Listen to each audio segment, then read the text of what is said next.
Let's go to the former chairman of President Bush 43's Council of Economic Advisors, Ed Lazear. Ed, very good to have you. Is this a justified response, Ed? What do you think? Well, it's always difficult to talk about whether the market is rational or not. But let me give you some numbers that will. You're right. Let me give you some numbers, though, that at least make some sense out of what's happening. When I was in the government, we would always try to figure out how much the effect of a change in oil price would be on the economy, and then try to figure out how much a change in output of oil would be on oil prices. Those two obviously are linked and important. And here are the back of the envelope numbers that we always used. One is that for every $10 increase in the price of a barrel of oil, what you get is about 1/4 percentage point reduction in GDP. And then the question is, how do you get that $10 increase? And that's about 2 million barrels a day. So, this is in the range. If we think about what might happen, this is not crazy stuff. It is something that is at least rational as the market is seeing it right now. Whether these things will happen, of course, depends on the outcomes, on the likelihood.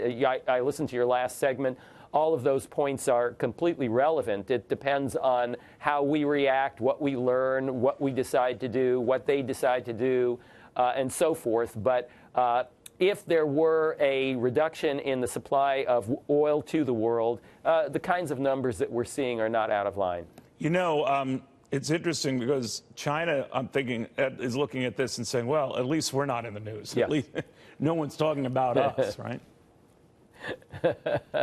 Yeah, and of course the China situation is a little bit different. The China situation is a longer run situation. I think the way the president viewed Canada and Mexico was actually quite different from the way he views China. The Canada and Mexico thing, if you look at their economies and you say what's going on there, they are so heavily dependent on the United States as a proportion of their GDP. For Mexico, it's 30% of their GDP is exports to the United States. For Canada, it's 20% of their GDP. We really had them over the barrel in terms of our ability to negotiate with them. With China, it's quite different. For China, although we're obviously a very important trading partner, we're still less than 5% of their GDP. So I think the way the president is thinking about this is that while his tactics might have been a bargaining ploy with respect to Canada and Mexico, that's not the case so much with China. I think with China, he thinks of this as a long-run strategy. As we know, he has this protectionist instinct in him. It's not something I particularly agree with, but it's part of his blood. He's been preaching this for a very long time, and my guess is this is part of his long-run strategy. Real quickly, your thoughts on a little bit of history here. And I'm old enough to remember what it was like when the Shah of Iran fell. And he was not a warm and fuzzy guy.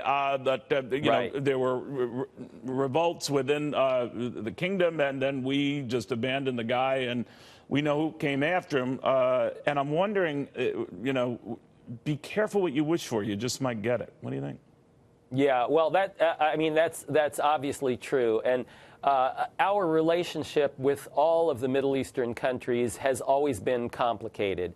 Even with our allies, our most important ally, of course, is Israel.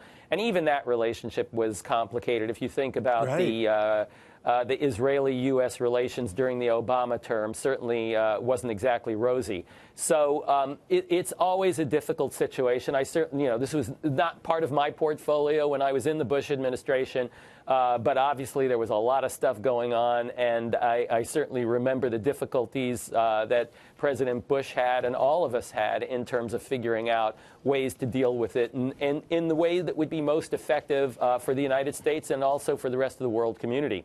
So it's always a very tough situation, and it's going to be tough over the next few months as well. To put it mildly. Ed, always a pleasure. Thank you for taking the time. Thank you, Neil. Appreciate it.